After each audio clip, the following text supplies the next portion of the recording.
Welcome to the Timeless Tales Library, where stories become moonbeams that illuminate the path to restful sleep. I'm Oliver, your host, and tonight I'll be sharing a soothing tale to ease your mind and guide you gently towards sleep. The Timeless Tales Library is made possible by listeners like you. If you've found comfort here, please subscribe and help us continue creating these peaceful stories. As you settle in, comment below and let me know where you are in the world tonight, and share a place you dream of, a story taking you to perhaps the ancient cedar forests of Lebanon, a thatched cottage in the Cotswolds, the volcanic landscapes of Iceland, or a riverboat drifting down the Amazon. Your ideas keep our little library glowing bright. This story is about a magical neighborhood bakery where warmth glows against winter's storm, and travelers from distant tales find shelter, sustenance, and unexpected companionship on the longest, coldest night of the year. Now, close your eyes and breathe in slowly, then exhale fully. You are entering a hidden wing of the Timeless Tales Library, known as the Library of Echoes. Here, the books hold stories that have been told and retold for generations, their words echoing softly through the halls.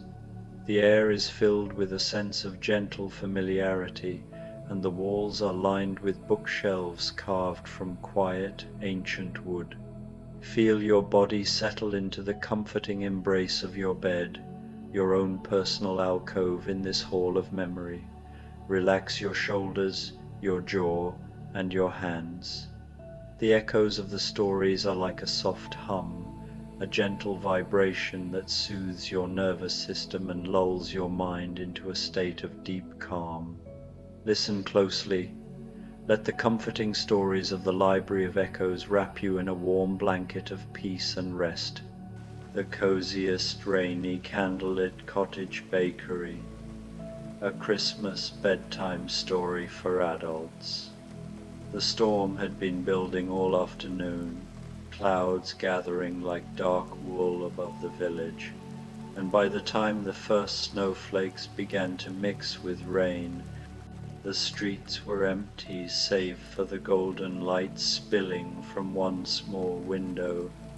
The rainy day Candlelit Cottage Bakery stood on the corner where Thornbury Lane met Winter Street, its timber frame dark with age and weather, its windows glowing with a warmth that seemed to pulse like a heartbeat against the gathering dusk. Inside, the air was thick with sweetness, cinnamon and brown sugar, vanilla and something darker, richer, like molasses kissed with clove. The bakery was small, just 3 round tables with mismatched chairs, a long wooden counter worn smooth by countless hands, and shelves lined with jars of preserved fruits and bowls of rising dough covered in soft linen cloths. Strings of dried orange slices hung from the ceiling beams alongside bundles of lavender and rosemary, and in the corner a stone fireplace crackled with birch logs that filled the room with dancing light. Behind the counter, moving with the practiced grace of someone who had spent a lifetime measuring and mixing, was Candlelit. No one in the village knew quite where the baker had come from, or how long the bakery had been there. Some swore it had always existed, while others claimed it appeared only on certain nights when it was most needed. Candlelit never said much, simply smiled and nodded, flour dusting their apron, hands always busy with some new creation. Tonight, those hands were shaping gingerbread, not the flat cookies of childhood, but thick, substantial rounds, studded with crystallized ginger and brushed with honey glaze. The scent alone was enough to make anyone who passed feel suddenly, desperately homesick for a home they'd never quite had. The bell above the door chimed, soft and silver, and the first visitor stepped inside. Meg March paused just over the threshold, shaking droplets from her dark wool coat. She was older now than when she'd sat in that attic with her sisters, performing their little theatrical productions, older than when she'd married John and set up housekeeping in the Dovercote. Her hair, still glossy and dark, was pinned up beneath a simple hat, and there were fine lines at the corners of her eyes, lines earned from years of teaching piano to other people's children, of stretching a modest income to cover life's necessities, of finding joy in small things because the large ones so rarely came. She was tired, bone-tired in a way that had nothing to do with the weather and everything to do with the weight of responsibility she'd carried since girlhood. The weight of being good, being sensible, being the one everyone relied upon to make things work. "Please," she said softly, though no one had spoken, "may I come in?" Candlelit looked up from the gingerbread and smiled, gesturing to the tables, to the fire, to all the warmth and shelter the small bakery contained. Meg felt something in her chest loosen just slightly and moved toward the nearest chair. "What would you like?" Candlelit's voice was gentle, neither masculine nor feminine, simply kind. Meg hadn't realized she was hungry until that moment.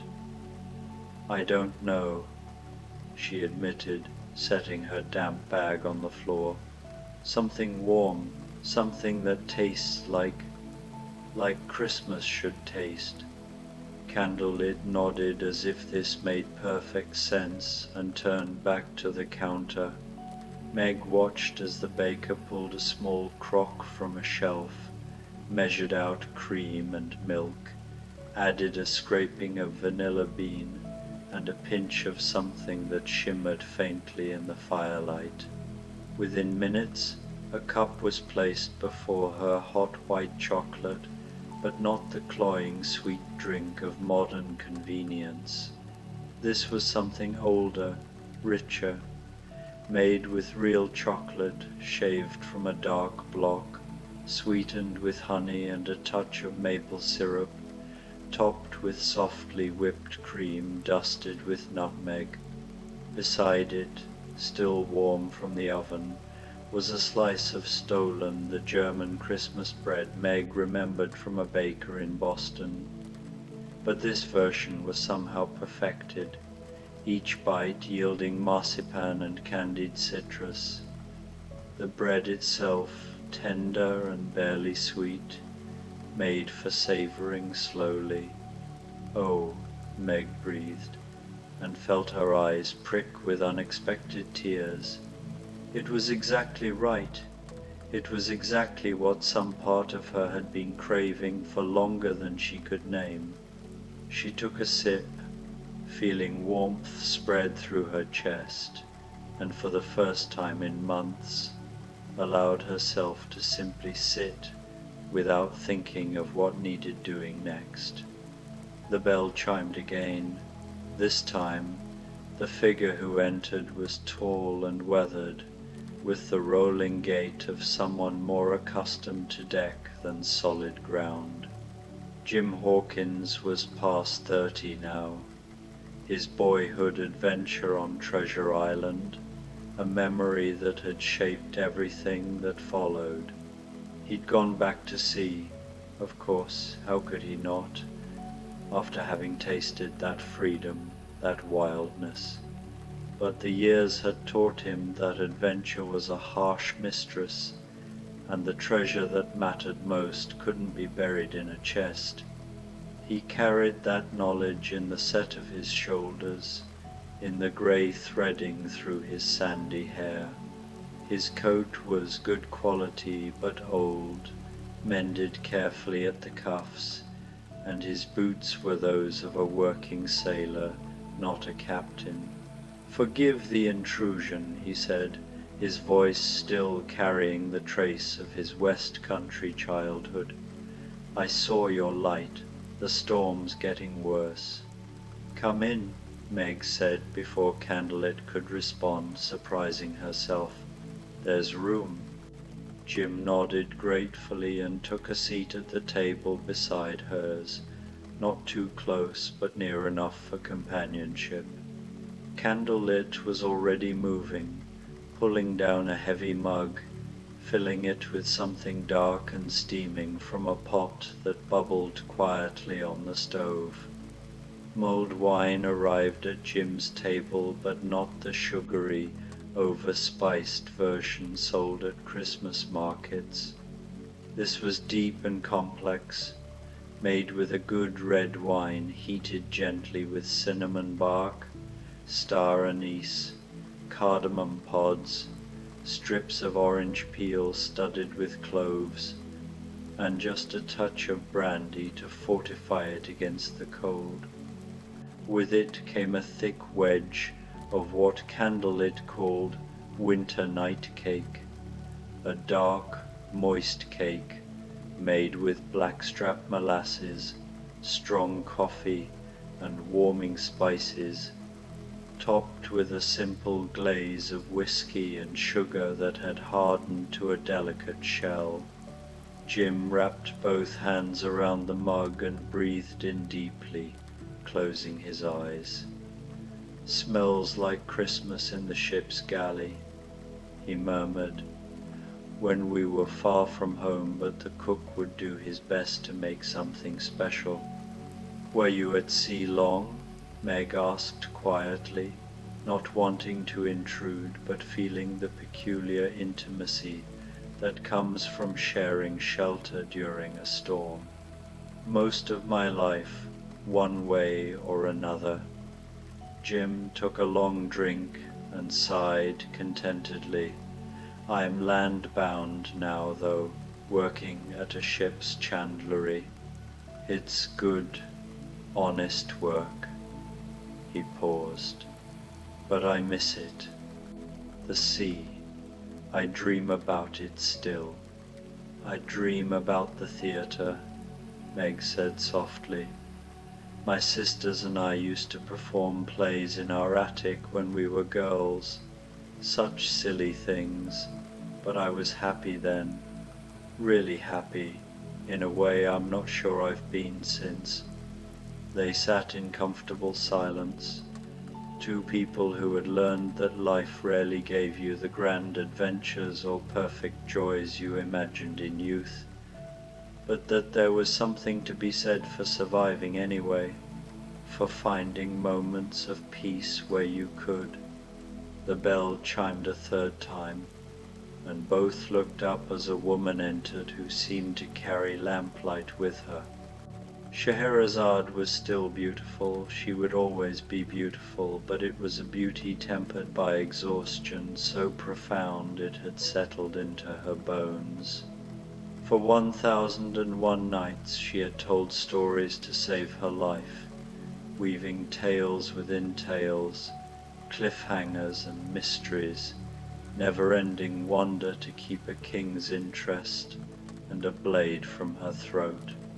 She had succeeded, she had lived, she had even, eventually, been loved, but the cost had been steep. Even now, years later, she could not sleep without half waking every hour, some primal part of her brain checking to make sure she was safe, that the danger had passed. Even now, when she opened her mouth, words came in stories, because that was how she had learned to survive, to transform, to entertain, to keep people so enthralled they forgot to harm you. She was tired of words, tired of her own voice. Tonight she wanted only silence and safety. "Please," she said, her accent carrying the warmth of distant deserts, even as snow gathered in her dark hair. "I need somewhere quiet." Candlelit understood immediately. Without a word, the baker prepared a tray and carried it to the table farthest from the door, nearest the fire, where the light was softest and the shadows deepest. On the tray, a pot of Persian tea, delicate and floral, brewed with dried rose petals and cardamom.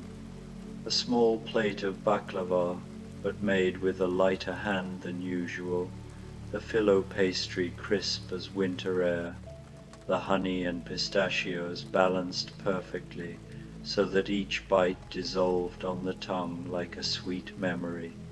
And beside it, something Candlelit had just invented, date and walnut cookies studded with tiny pieces of crystallized orange peel, rolled in powdered sugar so fine it looked like fresh snow. Scheherazade sat down and felt something in her release. She poured the tea, watching steam rise in delicate spirals, and took a sip without speaking. The silence was exquisite. No one expected her to perform, to dazzle, to save herself with cleverness. She was simply allowed to exist. At the other tables, Meg and Jim had fallen into a gentle conversation about holiday traditions. Meg spoke of the March's modest Christmases, the way her mother had made every small thing feel precious and meaningful. Jim described Christmas on the southern sea, how strange it felt to celebrate winter's holiday under blazing summer sun, and how the crew had sung old carols anyway, their voices carrying across the water. Scheherazade listened without intruding, comforted by the murmur of other voices, the sense of community without the demand of participation. The storm outside intensified, rain drumming harder against the windows, wind making the old bakery creak and settle. Inside, the fire popped and crackled. Candlelit moved between oven and table, tending dough, checking temperatures, occasionally adding another log to the fire. The bell chimed again, so softly it was almost lost in the storm's noise.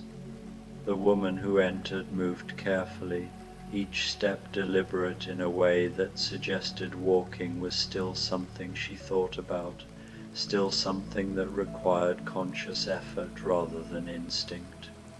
The little mermaid, though she'd long since stopped thinking of herself that way, preferring simply Marina, was in her late 20s now, her hair still long and pale as sea foam, her eyes still holding that peculiar depth that came from having once breathed water instead of air.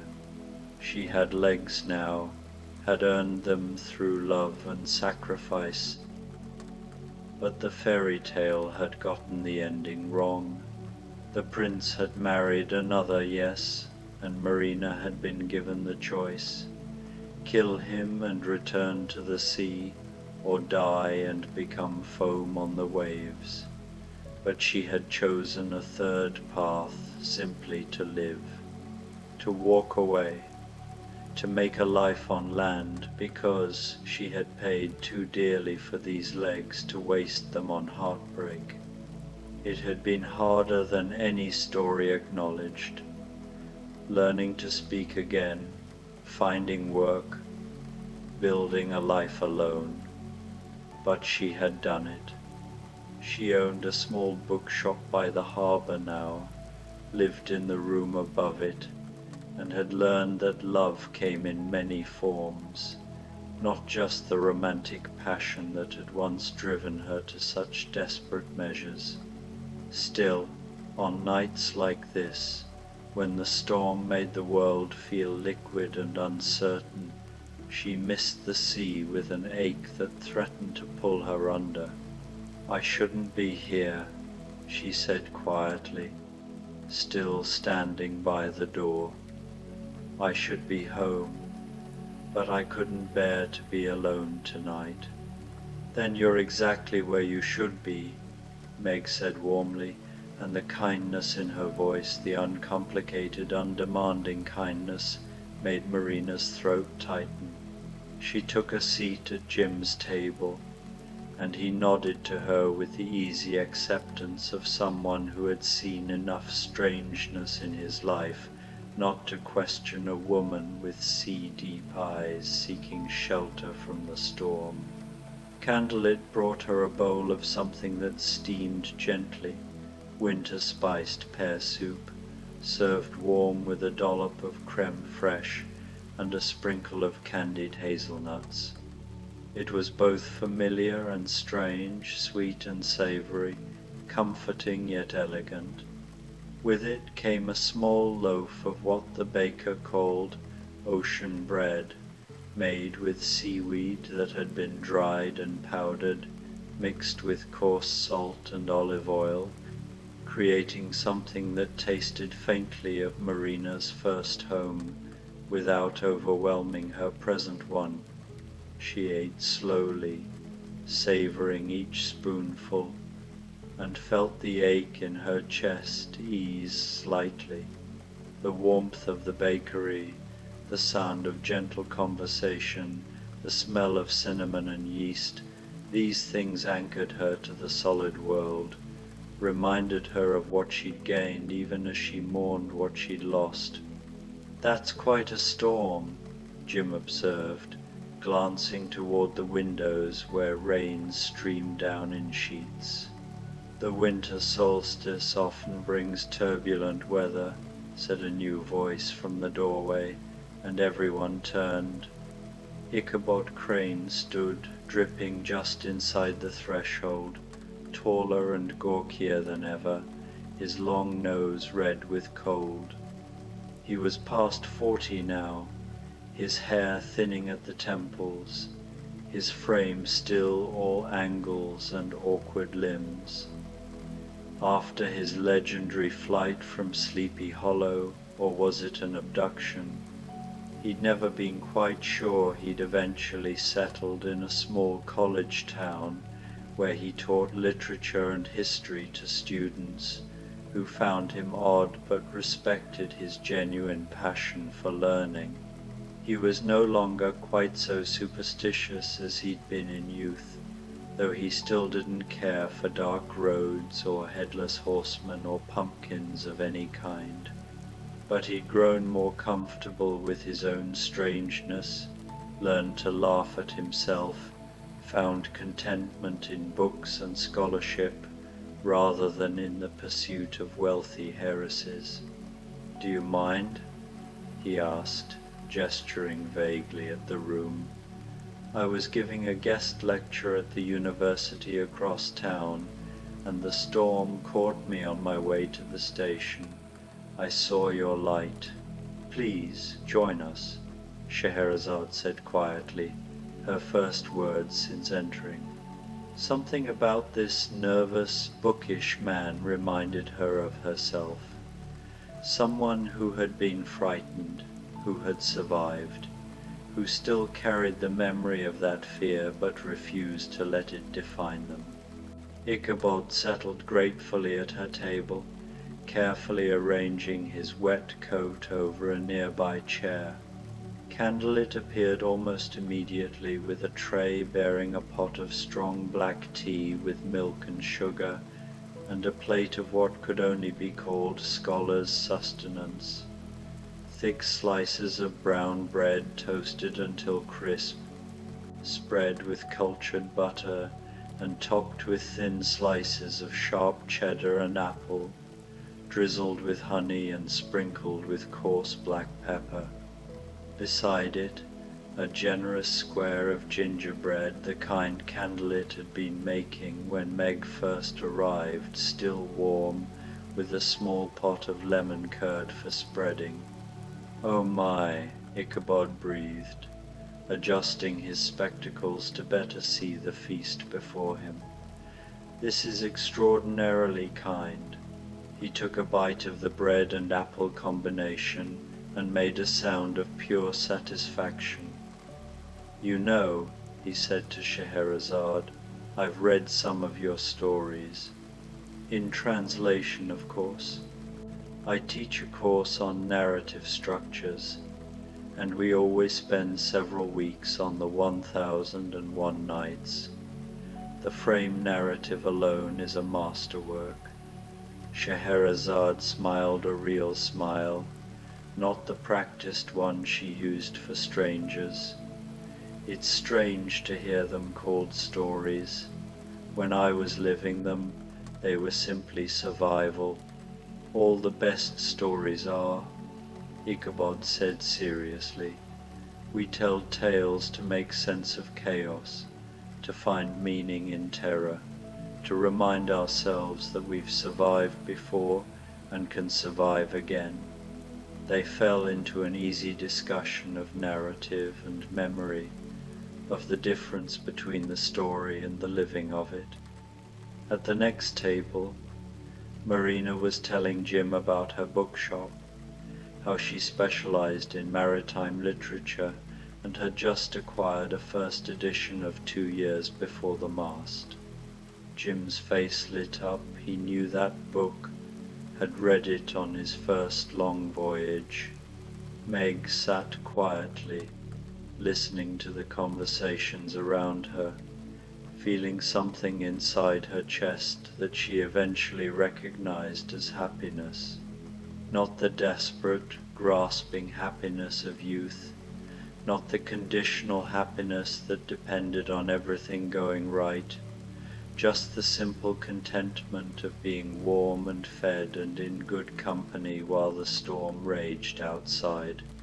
Candlelit moved among them like a benevolent spirit, refilling cups, bringing small plates of additional treats, spiced pecans roasted with maple syrup and cayenne, tiny chocolate truffles dusted with sea salt, slices of marzipan shaped like winter fruits and painted with delicate care.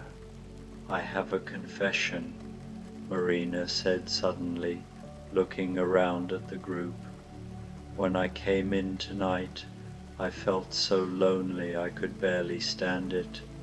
But now—" She paused, searching for words. "Now I realize I wasn't lonely for people specifically.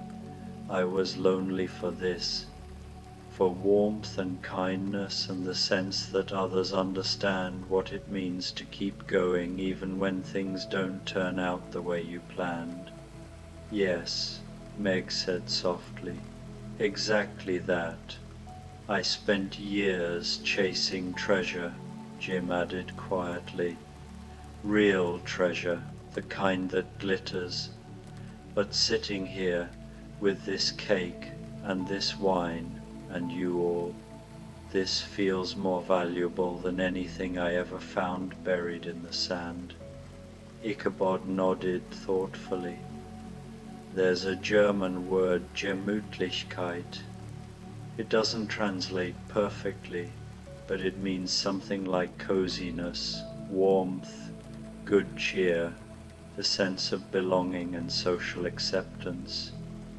I think that's what this place offers, what we all needed tonight, and what you'll all carry with you when you leave," Scheherazade said, "the memory of having been welcomed, of having been enough, exactly as you are."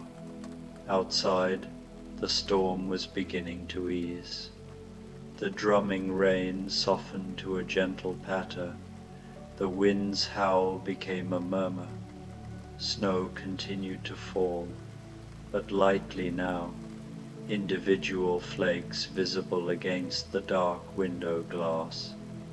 Inside, Candlelit was preparing something new. From the oven came a large pan of what could only be called Christmas morning cake, a tender, buttery cake layered with cinnamon and brown sugar, topped with a crumble of butter, flour, and oats that had baked to golden perfection. The baker cut it into generous squares and brought one to each table, along with fresh forks and small bowls of softly whipped cream flavored with brandy and vanilla. No one spoke as they took their first bites. The cake was everything a winter dessert should be, sweet but not cloying, spiced but not overwhelming, substantial enough to satisfy, but light enough that you wanted another bite, and then another. The crumble topping added texture, the cream added richness, and somehow the combination tasted like every good Christmas morning anyone had ever experienced, distilled into cake form. "This is perfect," Meg whispered. "Absolutely perfect." "The whole evening has been perfect," Marina agreed. "I almost don't want to leave." "Then don't," Candlelit said simply. "Not yet." And so they stayed. Jim told a story about Christmas in the Caribbean, when his ship had anchored in a tiny harbor and the crew had been invited to a local family's celebration. They'd eaten strange fruits and fish cooked in banana leaves and sung carols in 3 different languages, and he'd never felt more at home despite being thousands of miles from England. Marina talked about her bookshop, about a regular customer who came in every week to read to her because she was going blind, and how they'd become friends, how the woman had taught her that stories weren't just in books, but in every life lived with attention and care. Meg spoke about her students, the ones who struggled and persisted, who came from homes with no music but found it anyway, in themselves, because someone had shown them it was possible. Scheherazade described the relief of ordinary days, of waking without fear, of having the freedom to be silent or to speak as she chose, of understanding that she had been strong enough to survive but didn't have to be strong every moment of every day anymore. Ichabod talked about his students, the bright ones who challenged him, who asked questions he couldn't answer, who reminded him why he loved learning in the first place. And he admitted, sheepishly, that he'd recently started seeing a woman, a librarian, who thought his superstitions were charming rather than ridiculous, who made him feel like maybe, finally, he'd found someone who saw past his oddness to the person beneath. They laughed together, not loudly, not boisterously, but with the gentle warmth of people who understood each other's joys and sorrows. And through it all, Candlelit tended the bakery, the fire, the comfort of each guest. The mysterious baker seemed content simply to provide, to create the space where weary travelers could rest and restore themselves. Eventually, the clock on the mantel chimed midnight soft, melodious bells that seemed to shimmer in the warm air. "I should go," Meg said reluctantly. "I have students in the morning, and I have an early train," Ichabod added. "The shop opens at 9, Marina said. But none of them moved immediately. "Before you go," Candlelit said, and disappeared into the back room. When the baker returned, It was with a small basket for each of them. Inside, a loaf of bread wrapped in cloth, still faintly warm, a jar of something preserved, fruit or jam or honey, different for each person, a small packet of tea, and one more thing, a single candle, white and pure, unscented but somehow carrying the essence of the bakery. Warmth, safety, home. For when you need to remember, Candlelit said simply, that you are never as alone as you think, that there is always warmth to be found, that you are welcome always. One by one they stood. They gathered their coats and scarves, their baskets and belongings. But before anyone left, something remarkable happened. Marina reached out and hugged Meg, surprising both of them. Then Jim embraced Ichabod with the easy affection of sailors who've weathered storms together. Scheherazade kissed Candlelight's cheek and whispered something in the baker's ear that made them smile. They exchanged addresses, promises to write, plans to meet again. They had come in as strangers, seeking only shelter. They left as something more, not quite friends, perhaps, but fellow travelers who had shared a moment of grace, who had reminded each other that goodness and kindness and simple human warmth still existed in a world that often seemed cold and cruel. Meg was the last to leave. She stood at the door, looking back at the bakery, the fire burning low, the candles guttering, Candlelit washing dishes in a basin of warm water.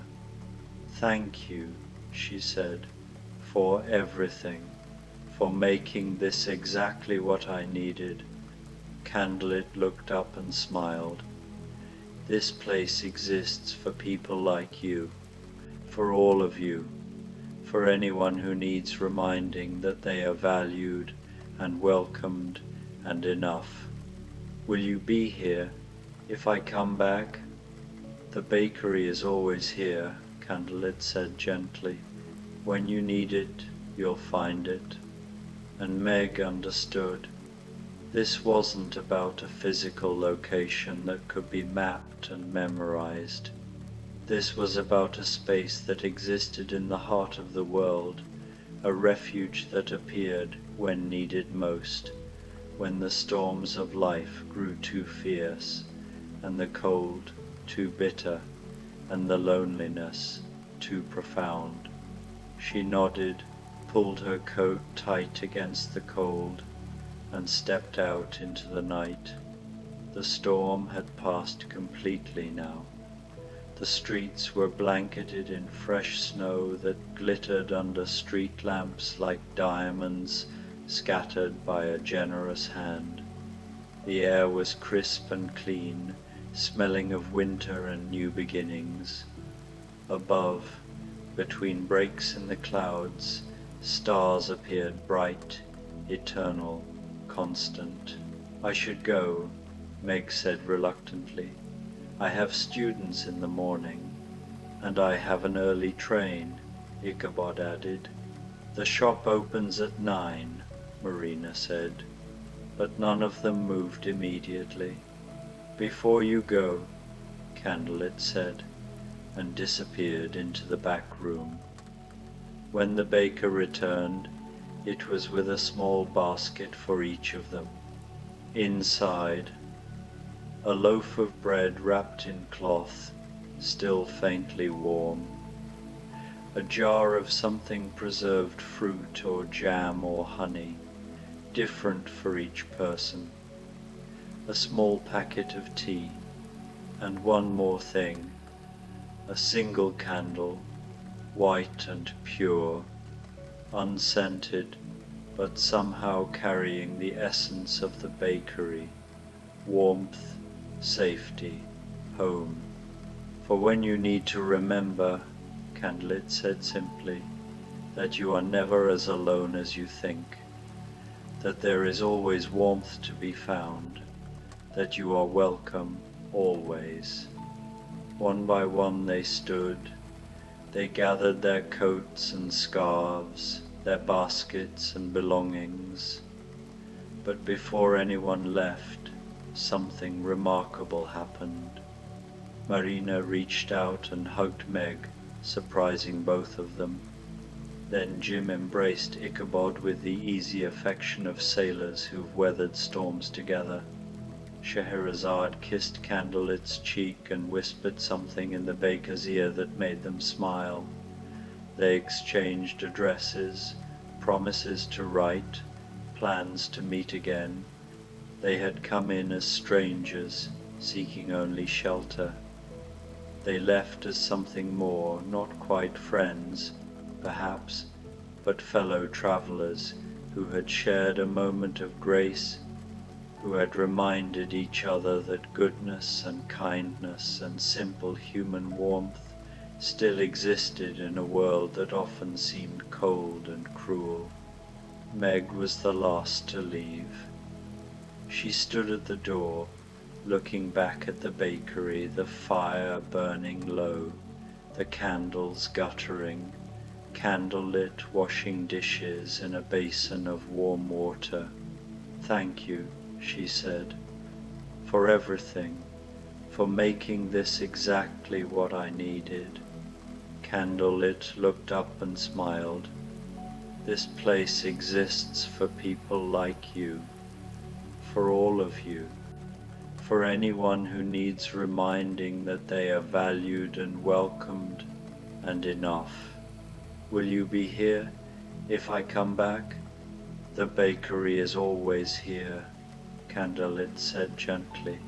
"When you need it, you'll find it." And Meg understood. This wasn't about a physical location that could be mapped and memorized. This was about a space that existed in the heart of the world, a refuge that appeared when needed most, when the storms of life grew too fierce, and the cold too bitter, and the loneliness too profound. She nodded, pulled her coat tight against the cold, and stepped out into the night. The storm had passed completely now. The streets were blanketed in fresh snow that glittered under street lamps like diamonds scattered by a generous hand. The air was crisp and clean, smelling of winter and new beginnings. Above, between breaks in the clouds, stars appeared bright, eternal, constant. Meg walked home slowly, the basket warm against her side, the memory of the evening wrapped around her like an invisible shawl. She thought about her fellow guests, wondered where they were now, hoped they had found their way home safely.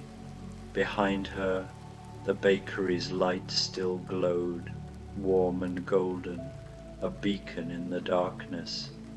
And inside, candlelit, cleaned, and prepared, and waited, because there would always be another storm, always another weary traveler seeking shelter, always another heart in need of the simple gift of warmth and welcome and rest.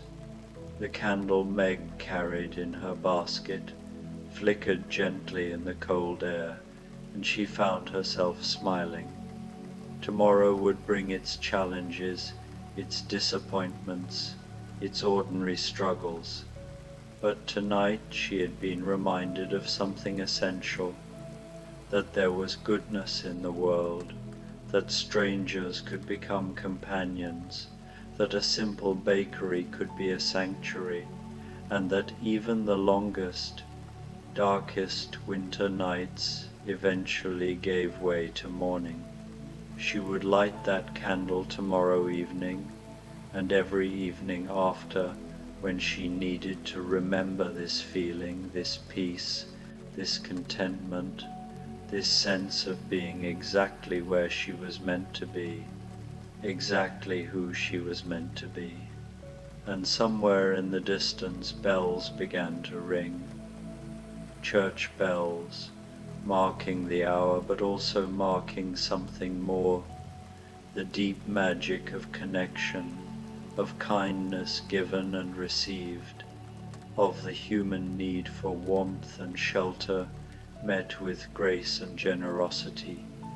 The snow continued to fall, soft as whispered blessings, covering the world in white, making everything clean and new and full of possibility.